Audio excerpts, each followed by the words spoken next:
आणि रवींद्र धंगेकर काँग्रेसचे आमदार यांना सभागृहामध्ये उपसभापती बोलू देत नाहीत या आशाचा एक व्हिडिओ शिवसेना उद्धव ठाकरे गटाच्या उपनेत्या सुषमा अंधारेंनी प्रसिद्ध केला होता। मुळातच रवींद्र धंगेकर हे विधानसभेचे सदस्य आहेत, विधान परिषदेचे सदस्य नाहीत।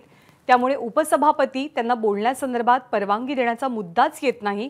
त्यामुळे तात्काळ सुषमा अंधारे यांच्यावरती हक्कभंग आणावा अशी मागणी सत्ताधारी पक्षाकडून करण्यात आली। सुषमा अंधारे पण माहिती न घेता त्या आता एक नेते आहेत, उपनेत्या की काय शिवसेनेच्या उद्धव उभाटाच्या, तर त्या पण अशा कसं बेजबाबदार बोलू शकतात? नेहमीच बोलतात, पण सभागृहाच्या आपल्या सभापतींविषयी अमोल बोलत असतील तर आपली जबाबदारी आहे। आज आपली सगळ्यांची जबाबदारी आहे की अशा प्रकारे सुषमा अंधारे जर आमच्या सभापतींचा अवमान करणार असतील, माहिती न घेता या ठिकाणी तुमच्यावर हेतुआरोप आरोप करणार असतील तर आम्ही या सभागृहात सहन करणार नाही। माझी या सभागृहाच्या माध्यमातून विनंती आहे की सुषमा अंधारेवर हक्कभंग आणण्याची आम्हाला परवानगी द्या।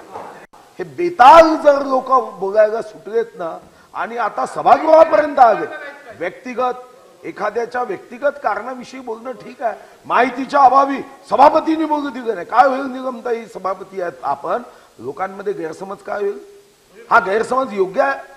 आपल्या सभागृहाच्या दृष्टीने अवमानकारक नाही आहे? आणि म्हणून हा शशिकांतजी ही भीती ठेवू नका की तुम्ही सरकारवर टीका केली म्हणजे तुमच्यावर हक्कभंग होईल, असा हक्कभंग कदापि होऊ शकत नाही।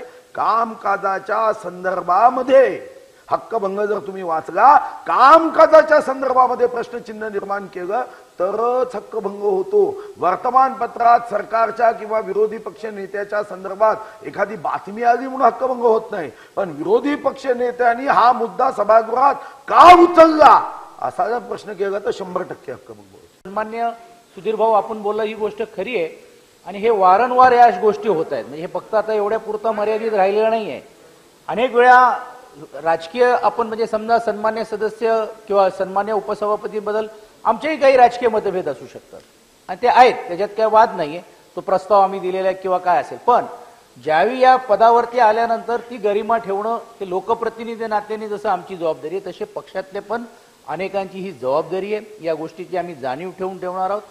परंतु जसं सुधीर भाऊने सांगितलं, खरोखरच सभापती महोदया की एक समिती गठीत करून आपण आपली आचारसंहिता पण काहीतरी ठरवणं ही काळाची गरज झालेली आहे। पण आपली ही गरिमा ही अजून वाढवण्याच्या दृष्टिकोनातून पण अशी समिती निश्चितपणे केली पाहिजे। एबीपी माझा, उघडा डोळे बघा नीट।